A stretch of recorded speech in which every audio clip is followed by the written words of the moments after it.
요즘에 그 12월을 맞이해서 아마 이 추운 날이 오니까 2022년을 여러분 생각하면서 좀 어떻게 느끼고 있습니까? 올 한 해 나에게 어떤 한 해였나? 아마 정리하면서 여러 생각들이 드실 거라고 저는 생각이 됩니다. 저 또한 그 한 해를 뒤돌아보면서 참 여러 생각을 많이 하게 되었던 것 같아요. 이거는 왜 잘 안 됐지? 이 부분에 있어서는 좀 더 내가 이렇게 노력했으면 더 좋았을 텐데. 그리고 또한 제가 올 한 해 동안 목표하고 계획한 것들을 살펴보는 시간을 보내면서 좀 낙담이 되는 시간도 갖게 되었습니다. 그리고 또 내 주변에 있는 여러 가지 일어나는 사건들을 통해서도 또 제 마음이 좀 어려운 마음을 좀 느끼게 되었습니다. 근데 성경을 보면서 다시 한번 용기와 힘을 얻을 수 있는 시간이 되었고, 오늘 이 시간 여러분 또한 그 위로를 받을 수 있는 시간이 되어지기를 바라고 싶습니다. 여러분, Don't Worry Be Happy라는 이 문구는 사실은 노래 제목이잖아요, 그죠? 그 1989년에 그 바비 맥펄리라는 사람이 흑인 가수인데 이 노래를 부르지 않았습니까? 우우우우우우. 다 아시죠, 여러분? 제가 사실 이게 90년도에 이 노래를 참 많이 들었던 것 같아요. 제가 세례 받고 나서 그 저하고 성역 공부하셨던 그 우리 이강희 장로님이 이 음악을 자주 틀어놓으셨어요. 그래서 여러 가지 고민이 있고 갈등이 있었을 때 걱정하지 말고 기뻐하며 주님을 바라봐야 한다는 것에 대해서 저에게 많은 말씀을 하셨습니다. 오늘 또한 여러분 삶에 고민과 갈등이 있다면 그 고민과 갈등을 잠시 내려놓고 주님이 우리에게 주신 그 기쁨과 그 환희를 다시 한번 느낄 수 있는 아주 귀한 자리가 되길 바라겠습니다. 우리 시작하기 앞서 우리 옆 사람에게 좀 격려를 좀 줍시다. 예비 오니라 추운데 너무 수고 많았다고 좀 따뜻하게 안아주고 위로를 줍시다. 아멘. 쏙 너무 멋있어.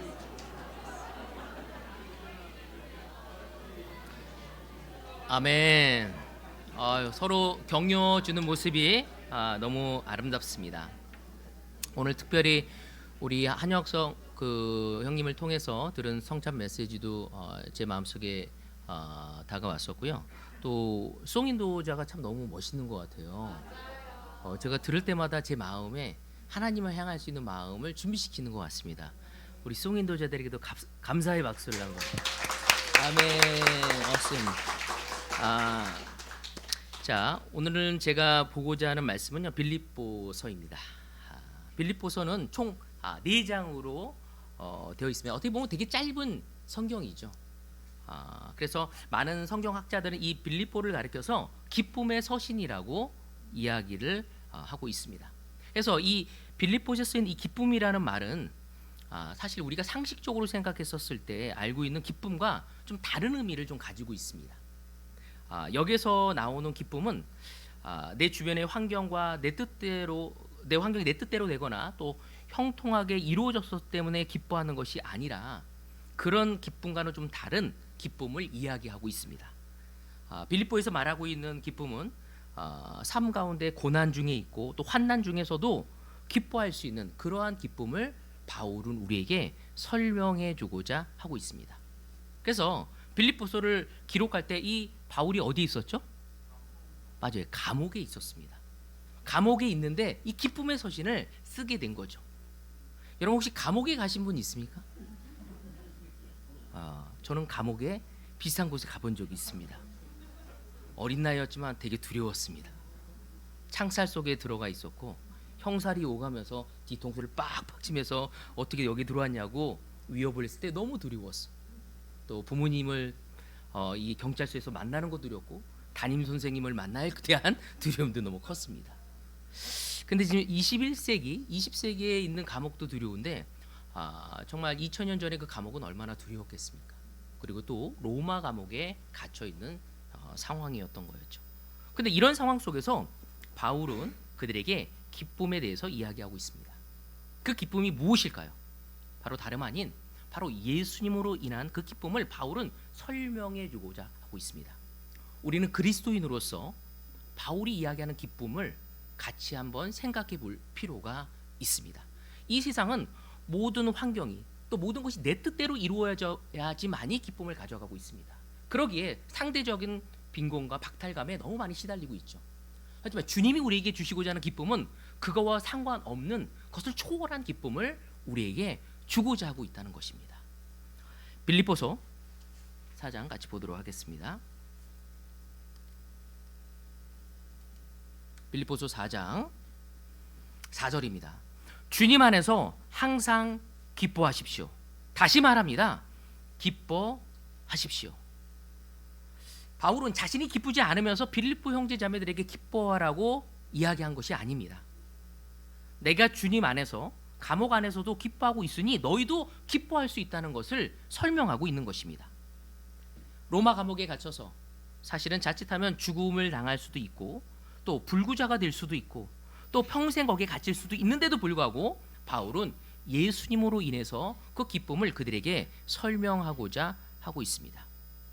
그래서 바울은 이것이 쉬운 것은 아니지만 그것을 어렸었을 때 여러분이 얼마나 기쁜 확신과 믿음 속에서 살아갈 수 있는지를 이야기하고자 하고 있습니다.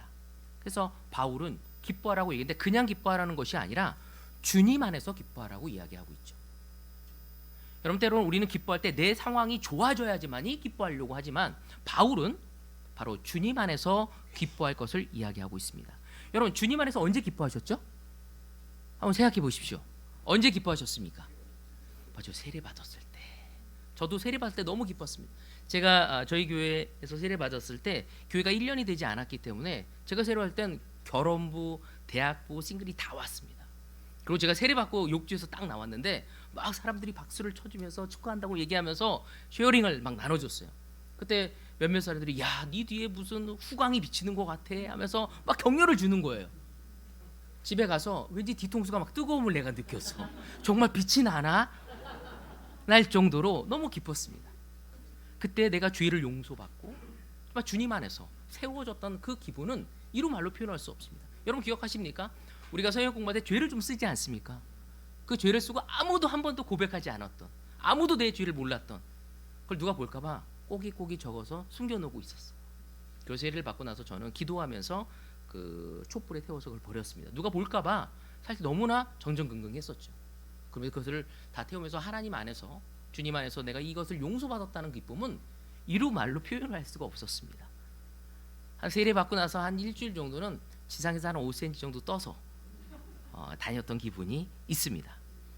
시편 37장 같이 보도록 하겠습니다. 기쁨은 오직 주님 안에서 찾아라. 주님께서 내 마음의 소원을 들어주신다. 아멘. 우리의 기쁨은 어디서 찾아야지? 주님 안에서 찾아야 할 것을 이야기하고 있는 거죠. 기쁨의 이유와 원인이 다른 곳에 있는 것이 아니라 오직 예수님에게 있다는 것을 설명하고 있습니다. 사도 바울이 빌립보 제자들에게 이러한 권면을 한 이유는 지금 빌립보 형제 자매들에게 여러 가지 고난과 환난이 있었기 때문이었죠. 상황적으로 도저히 기뻐할 수 있는 일들이 기뻐할 수 있는 상황이 없었기 때문에 바울은 그들에게 이 이야기를 나누고 싶었습니다. 여러 가지 고난으로 인해서 실망하고 있었고 또 낙심하는 제자들도 있었고 시험에 들어서 허덕이는 제자들이 있었습니다. 그래서 사도 바울은 감옥에 갇혀 있는 나도 예수님 안에서 기뻐한다. 그러니 너희도 나의 모습을 보면서 예수님 때문에 기쁨의 자리로 가 있기를 바란다고 그들에게 권면하고 있는 것입니다. 그래서 오늘 빌립보의 제자들이 처해 있는 고난의 상황이 무엇인지, 또 그들이 기뻐할 수 있었던 이유가 무엇이었는지를 함께 살펴보도록 하겠습니다. 오늘 저의 포인트는 딱 하나입니다. 염려와 근심 속에서 기뻐할 수 있는 까닭입니다. 우리는 인생살이를 살아가면서 모든 사람들이 고민과 염려가 있습니다.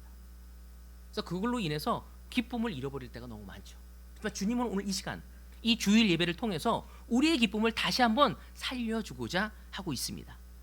일반적으로 우리들의 기쁨을 빼앗아가는 것들이 대표적인 것이 있다면 무엇일까요? 맞아요, 염려겠죠. 사실 염려에 대한 문제들이 너무 많은 거죠. 자, 빌립보서 4장 6절에 보면 바울은 이렇게 그들에게 얘기하고 있습니다. 아무것도 염려하지 말고 모든 일을 오직 기도와 간구로 하고 여러분이 바라는 것을 감사하는 마음으로 하나님께 아뢰십시오. 여기에 나오는 염려, 이 단어를 찾아보면요, 마음이 나눈다는 뜻을 가지고 있습니다. 이 생각 저 생각으로 마음이 나누면 마음을 잡지 못하는 상태로 잠도 못 이루고 사실 굉장히 슬픔과 고난에 빠져들게 되어 있습니다. 우리가 처음 하나님의 은혜와 사랑을 깨달았을 때는 구원의 감격을 가지고 있습니다. 나 같은 죄인을 살려주신 것에 대해서, 나에게 이러한 배우자를 주신 것에 대해서, 나에게 이러한 아이들을 주신 것에 대해서, 나에게 이런 형제 자매를 준 것에 대해서 우리는 감격의 눈물을 흘리게 됩니다. 그런데 어느 순간 우리는 이 기쁨을 잃어버리게 됩니다. 이유가 무엇일까? 여러 가지 이유들이 있겠지만 환경적인 문제들에 의해서 그 영향을 받으면서 우리는 그 기쁨을 쉽게 잃어버리게 되어집니다. 우리 삶의 현실 가운데 경험되어지는 여러 가지 고난의 환경들이 우리를 힘들게 만들고 또 우리를 아프게 하는 것입니다. 그리고 이러한 고난의 문제들로 인해서 삶 속에 걱정과 염려가 생기고 이로 인해서 우리의 구원의 감격을 점차 잃어버리게 되어지는 것입니다. 그래서 빌립보 형제 자매들을 한번 생각해 봅시다. 그 서신서에 보면은 그들이 대표적인 외부적인 고난이 있었습니다. 그게 뭐였냐면은 바로 로마 제국 안에 식민지 사람들로 살아야 했기 때문이었죠. 그래서 유대인들과 또 로마 사람들로부터 그들은 핍박을 받아야 했습니다. 자기 민족으로부터 핍박을 받아야 했고 또 로마 사람들로부터 핍박을 받아야 했습니다. 로마는 다른 신을 섬기고 있었죠. 태양신을. 바로 그렇기 때문에 그들이 유일신을 믿고 있었기 때문에 기독교인들은 엄청난 핍박을 받아야만 했습니다.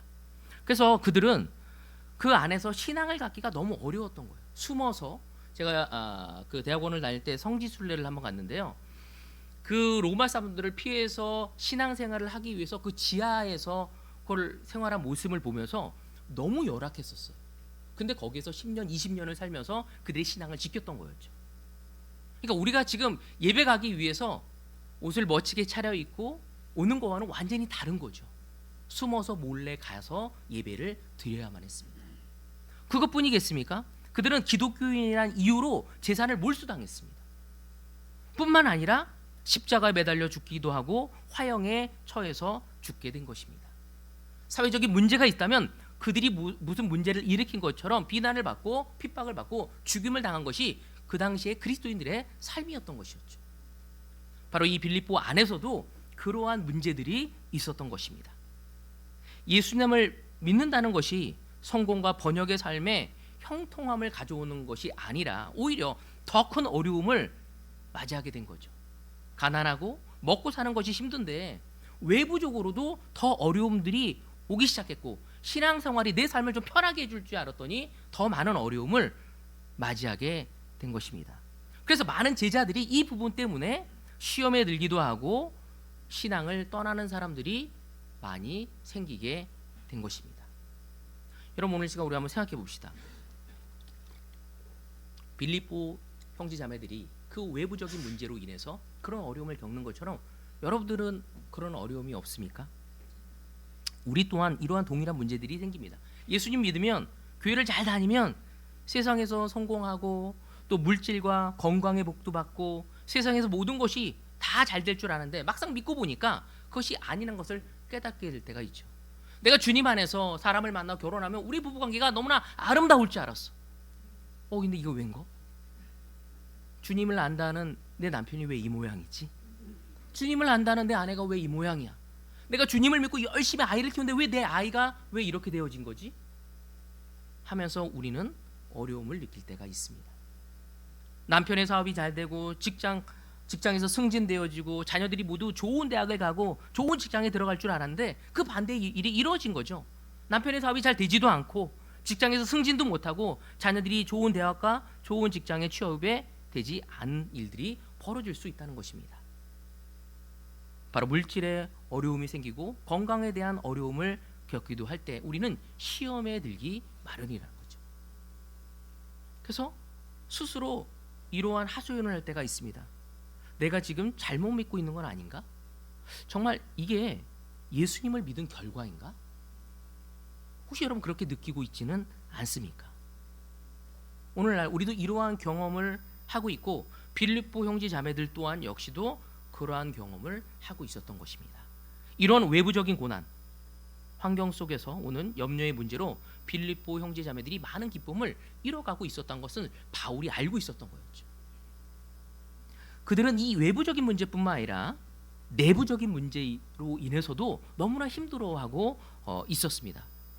여러분 빌립보서 3장에 보면요, 이 교회의 이단적인 가르침의 영향을 받게 됩니다. 그래서 내 옆에서 함께 생활했던 형제 자매들이 어느 순간 거짓 선생이 되어서 하나님의 말씀을 변질되게 만들고 유혹하는 것이었죠.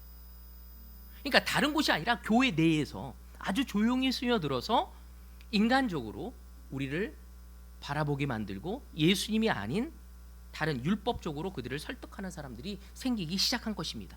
그래서 그들끼리 하나님의 말씀을 믿는데도 이게 맞는 건가 저게 맞는 건가. 여러분 우리가 제자가 되어서 초창기 때 우리의 영크리스찬 때의 확신과 지금 여러분 같은 확신을 가지고 있습니까? 이거 생활해 보니까 이건 좀 아닌 것 같은데 하면서 흔들리고 있지는 않습니까? 또 마치 그것이 더 현명한 것처럼 여러분을 유혹하는 사람은 주변에 없습니까? 교회의 여러 가지 어려움을 통해서 우리가 느끼는 것은 우리가 하나님 말씀대로 가서 이렇게 된 건 아닌가? 2000년의 말씀인데 조금 우리의 현 시대에 맞게끔 조율해야 하는 것은 아닌가? 하면서 우리 스스로 흔들리고 갈등하고 있고 반목하고 있지는 않습니까? 빌립보 교회는 그런 어려움을 겪고 있었던 것이었습니다. 또 빌립보서 4장에 보면은 다툼과 갈등의 문제가 그들 안에 있게 되었습니다. 여러분 사실 우리의 인생길에서 가장 힘든 것이 바로 인간관계에서 오는 갈등입니다. 그렇지 않습니까? 회사의 일보다 회사 그 직장 상사와 동료와 부하직원과의 그 어려움이 얼마나 어렵습니까? 집에서도 마찬가지고 가정에서도 마찬가지고 교회 내에서도 마찬가지죠. 우리가 서로의 속마음까지 이야기하며 아주 가깝게 지냈던 사람들이 어떠한 오해나 뜻하지 않은 일로 인해서 서로에게 상처를 주고받음으로 인해서 우리의 친밀했던 그 관계가 깨어질 수 있다는 거죠.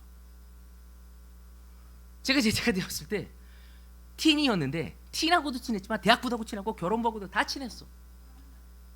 와, 이런 관계가 어디 있어?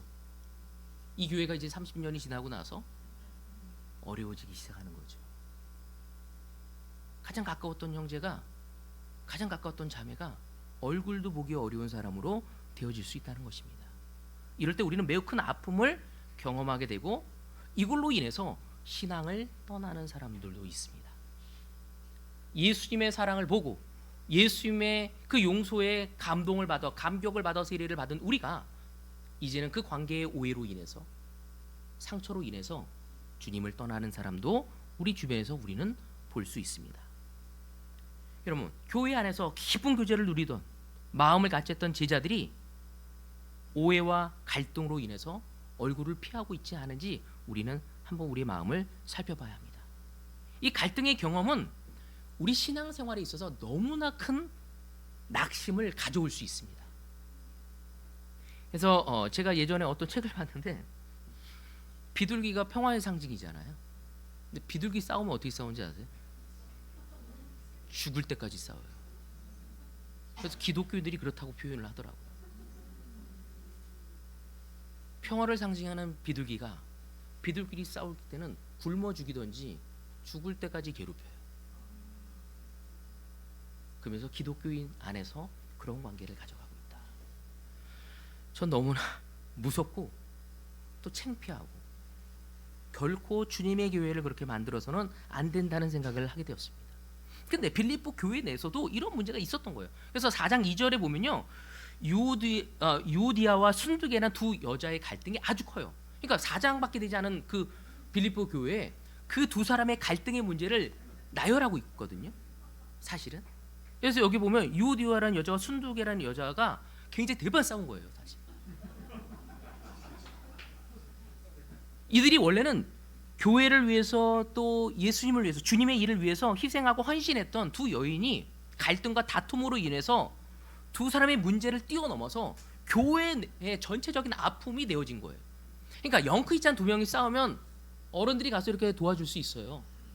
근데 교회에서 존경받는 사람들이 두 사람이 싸우면 누가 가서 돕겠어요? 여러분의 자녀들이 서로 싸우면 부모가 가서 타이를 수 있지만 엄마 아빠가 싸워봐요. 애들이 어떻게 하겠어요? 우울해지고 무서워하고 슬퍼지고 굉장히 정서적으로 아파하는 아이들로 되어지게 됩니다. 교회도 마찬가지입니다. 바로 이 빌립보 교회에 그런 문제가 있었던 것이었죠. 성경은 제자들을 가르쳐 사실 그리스도의 지체라고 이야기를 하고 있습니다. 근데 그 지체가 서로가 싸워서 이제 서로 안 보려고 하고 두 사람만 그런 것이 아니라 그 사람을 서로 지지하는 사람들끼리 서로가 부딪힘이 있었던 것입니다. 여러분, 우리는 교회 안에서의 공동체 의식을 가져가야 합니다. 왜? 우린 주님에 의해 선택을 받았고 주님의 일을 하기 위해 이 자리에 모였음을 알아야 하는 거죠. 그래서 우리 모두는 분당에 있는 형제자매들이건 서울에 있는 형제자매들이건 대구에 있는 형제자매, 부산에 있는 형제자매건 우린 똑같은 공동체 의식을 갖고 주님의 뜻을 이루고자 하는 것이 우리라는 것을 기억해야 합니다. 그래서 우리는 더 나아가서 문제가 있긴 하지만 서로의 허물과 연약함을 품어주고 덮어줄 수 있는 넉넉한 주님의 인품을 만들어갈 수 있어야 합니다. 제가 보지 않겠지만 빌립보서 4장 베드로전서 4장 8절에 보면 뜨겁게 사랑하라고 사도 베드로가 이야기합니다. 근데 그 뜨겁게를 어떻게 사랑하는 게 뜨겁게 사랑하는 건지 아십니까? 아시는 분? 사도 베드로가 뜨겁게 사랑하라고 했어요. 그 뜨겁게 사랑하는 게 무엇일까요? 우리 사랑의 대가인 우리 심탁길 형제. 뜨겁게 사랑하는 게 무엇이죠? 맞아요. 온 마음으로 사랑하는 것입니다. 여러분, 뜨겁게 사랑하는 걸 그 밑에 써 있으면 허다한 죄를 덮어줄 수 있을 정도로 우리가 그 사람의 죄를 덮어줄 수 있을 정도로 사랑하는 것이 뜨겁게 사랑하는 것입니다. 그것이 주님이 우리에게 원하시는 거죠. 여러분, 나중에 빌립보서를 보면 요한복음에 보면 요한복음 21장에 보면 예수님이 베드로에게 네가 나를 사랑하냐고 했을 때 그때 베드로가 사랑합니다라고 할 때 그 사랑은 필로스라는 단어로 일관되어집니다. 하지만 예수님이 네가 나를 사랑하냐라고 얘기 물을 땐 아가페로 물어봅니다. 근데 나중에 이 베드로서를 썼을 때는 사도 바울이 아가페라는 단어를 사용합니다. 변하게 되어진 거죠. 여러분, 아가페가 뭐죠? 무조건적인 조건 없는 사랑을 주겠다는 거거든요. 바로 예수님이 그렇게 하셨던 것처럼 바울은 그 빌립보 교회 형제자매 자매들에게 그 사랑을 알려주고자 했습니다. 그 사랑의 시작이 무엇인지, 사도 바울이 내린 처방이 무엇인지, 그 싸움이 있었어요. 내부적인 갈등이 있었을 때 그게 뭐였냐면 빌립보서 4장 5절입니다. 다름 아닌 관용이었어요. 갈등을 위한 처방이 뭐냐면 관용이었습니다. 뜨겁게 사랑하기 위한 시작점이 무엇인지 관용적인 태도를 가져가야 한다는 것이죠. 빌립보서 4장 5절에 여러분의 관용을 모든 사람에게 알리십시오. 주님께서 가까이 오셨습니다. 우리는 관용할 줄 아는 사람이 되어야 합니다. 여러분, 관용이란 말이 뭐죠? 관용. 다른 이의 잘못을 너그럽게 받아들이고 용서하고 용납하겠다는 의미를 가지고 있습니다. 우린 주님 안에서 예수의 피로 의해 맺어진 이 관계 안에서 우리는 동역자의 의식을 가져가야 합니다. 그 동역자 의식의 가장 중요한 것이 관용입니다. 우린 남이 아닙니다. 여러분, 옆에 있는 형제자매를 한번 얼굴 한번 보십시오.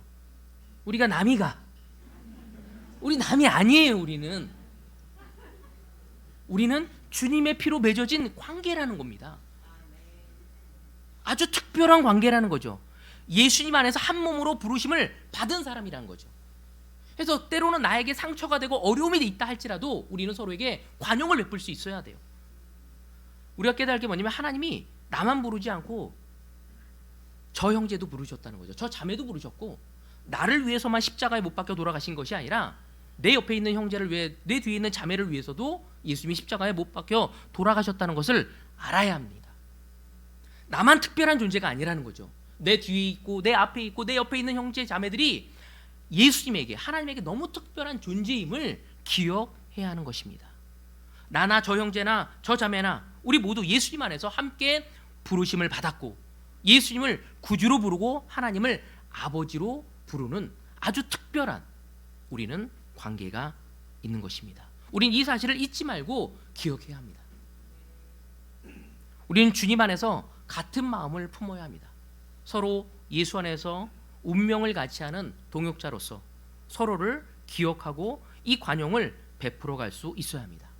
여러분, 예수님 안에서 서로 용납하고 품으라는 것은 너무 중요한 것입니다. 이건 부부 안에서도 너무 중요하죠. 또 자녀와 부모 관계에서도 너무 중요합니다. 서로를 용납하고 품을 때 우리는 그때 비로소 기쁨을 가져갈 수 있습니다. 근데 내 기준으로만 사랑하려고 하고 내 관점으로만 판단을 내리려고 할 때 우린 가까워질 수 없습니다. 어떻게 저와 타길 형제가 같을 수 있겠습니까? 어떻게 저와 정지원 형제가 같을 수 있겠습니까? 너무 다른 사람인데. 그렇지만 서로가 주님의 사랑을 갖고 관용을 베풀면서 서로를 품고 한 마음을 가져가야 합니다. 바로 주님의 마음을 가져가지 않을 때 우리는 동역자의 마음을 품을 수가 없습니다. 제가 분명히 믿는 것은 하나님은 우리 심타길 형제에게도 천국을 허락하셨습니다. 또 저 멀리 있는 우리 부산에 있는 형제들에게도 그 천국을 허락하셨습니다. 그러니까 유산을 같이 받아야 할 형제 자매이기에 우리는 따뜻하게 품을 수 있는 마음이 되어줘야 합니다.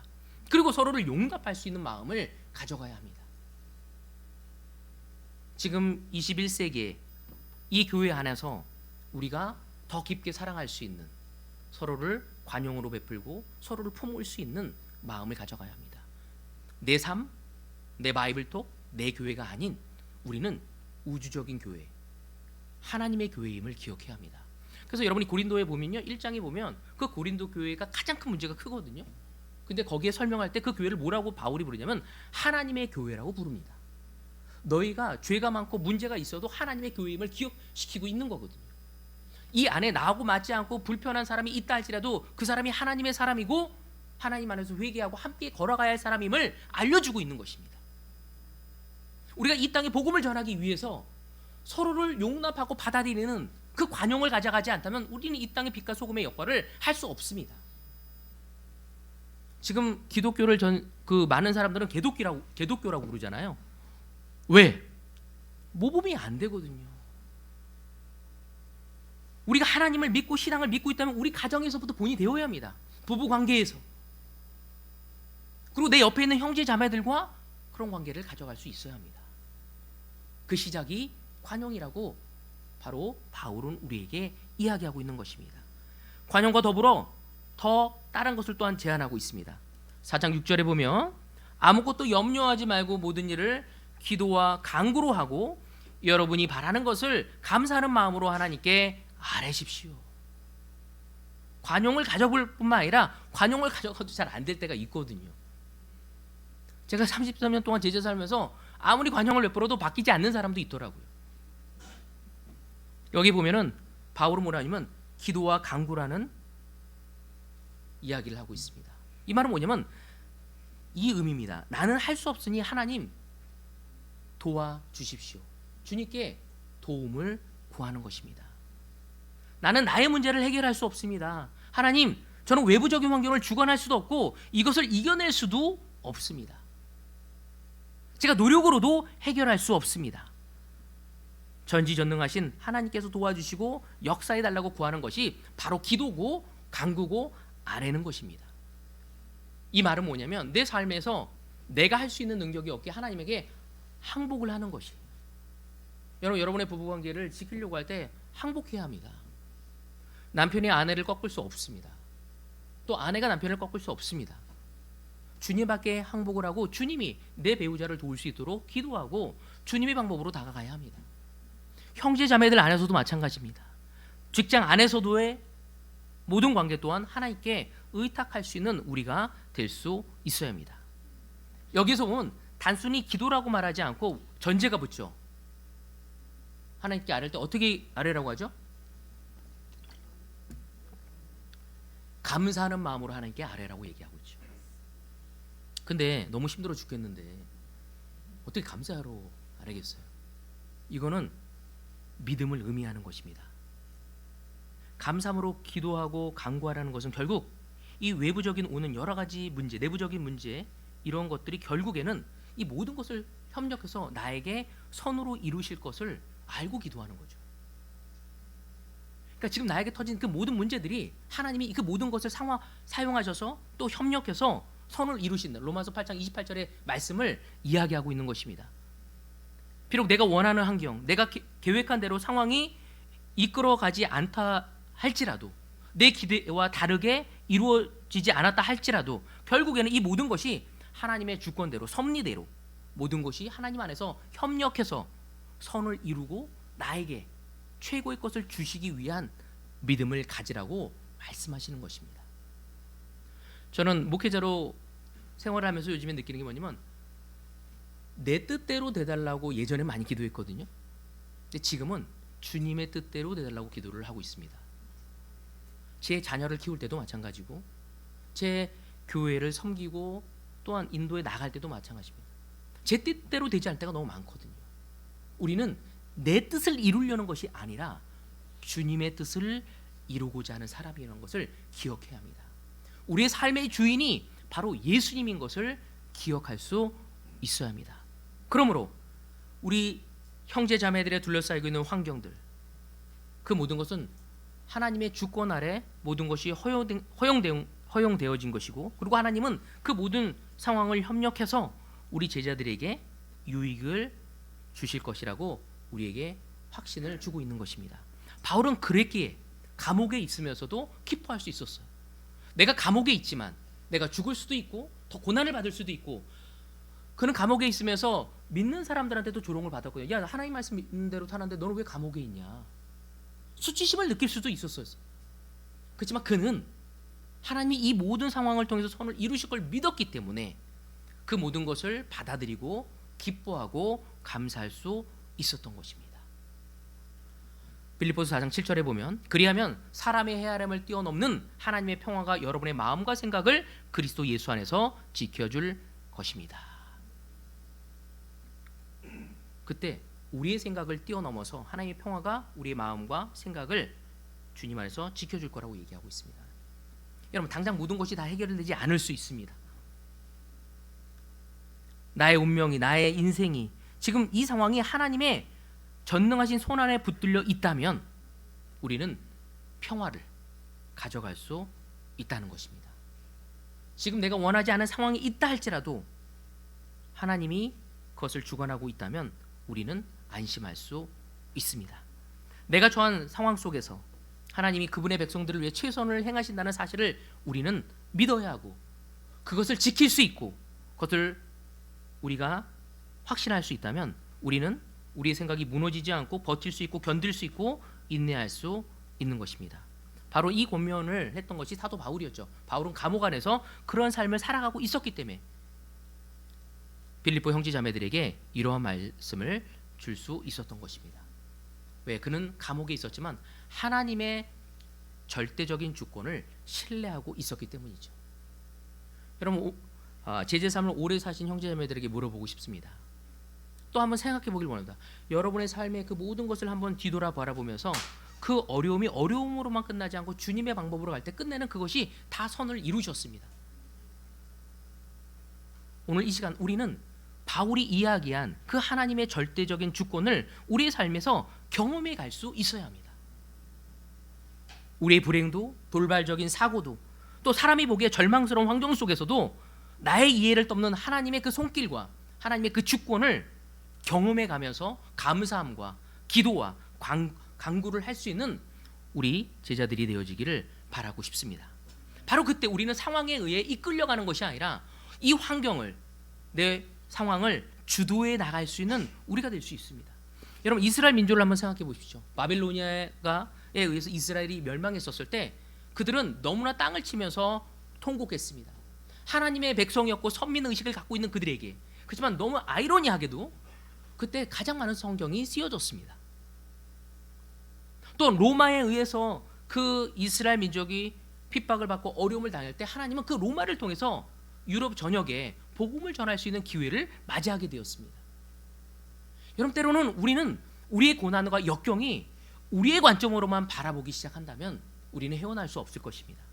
하지만 우리는 주님을 따라가는 제자로서, 그리스도인으로서 그 크나큰 하나님의 그 관점을 바라보면서 나아갈 때 그 어려움이 우리에게 최고의 것을 주실 것을 믿을 수 있게 되어진 것입니다. 여러분, 세상 사람들은 고난 중에 염려와 걱정밖에 할 수밖에 없지만 우리는 이 고난을 통해서도 하나님을 의지하고 바라볼 수 있기에 우린 다른 삶을 살아갈 수 있는 거죠. 제가 한 형제하고 그 깊은 대화를 나누면서 그 형제가 자기 삶의 고난에 대해서 나눈 적이 있었습니다. 그 이야기를 할 수 없지만 이름은, 그 형제가 자기가 군대를 갔다 왔는데 자기 앞으로 빚이 5천만 원이 있는 거예요. 그리고 어머니 아버지는 이혼을 하셨고, 그리고 아버지는 감옥에 가셨고, 그래서 그는 직장을 취업하기 전에 자기 앞에 벌써 5천만 원의 빚이 있었다. 그래서 저한테 막 울면서 얘기하더라고요. 어떻게 내가 하나님을 믿고 따랐는데 저에게 이런 삶이 다가왔냐. 저도 함께 기도하고 눈물을 흘리며 그를 위로했습니다. 근데 시간이 지나고 나서 그 5천만 원을 다 갚았고 지금은 결혼도 했고 애는 아직 없군요. 애는 없고 아주 기쁘게 살아가고 있고 또 어머니가 세례를 받으셨습니다. 그 형제가 저한테 나중에 나누기를 또 뭐라고 나눴냐면, 만약 제가 제자가 아니었다면 어머니 아버지를 다시 보지 않았을 것이다. 내가 제자였기 때문에 이거를 이겨나갈 수 있었다고 저에게 나눠주었습니다. 형제자매 여러분, 제자의 삶은 고난이 없을 거라고 성경이 우리에게 약속하지 않았습니다. 고난이 있다 할지라도 그 모든 것이 하나님 안에서 선하게 이루실 것이라고 우리에게 약속하신 것이죠. 우린 주님을 믿고 이겨나갈 수 있어야 합니다. 인간의 수단과 방법이 아닌 하나님의 사람답게 인생을 살아갈 수 있는 기회를 우리에게 주시고 있는 것입니다. 왜 우리가 걱정하지 말고 기뻐할 수 있는지, 주님을 신뢰하고 있기 때문입니다. 지금 당장 해결이 되지 않았다 할지라도 주님이 주시는 그 기쁨 속에서 주님의 방법으로 그 하나하나 해결하며 궁극적으로 하나님이 모든 선을 이루실 수 있도록 주님께 모든 것을 맡기고 우리의 삶에 매진할 수 있는 여러분 모두가 되어져서 이 12월 달 주님의 기쁨이 넘치기를 바라면서 오늘 말씀을 여기서 마치도록 하겠습니다.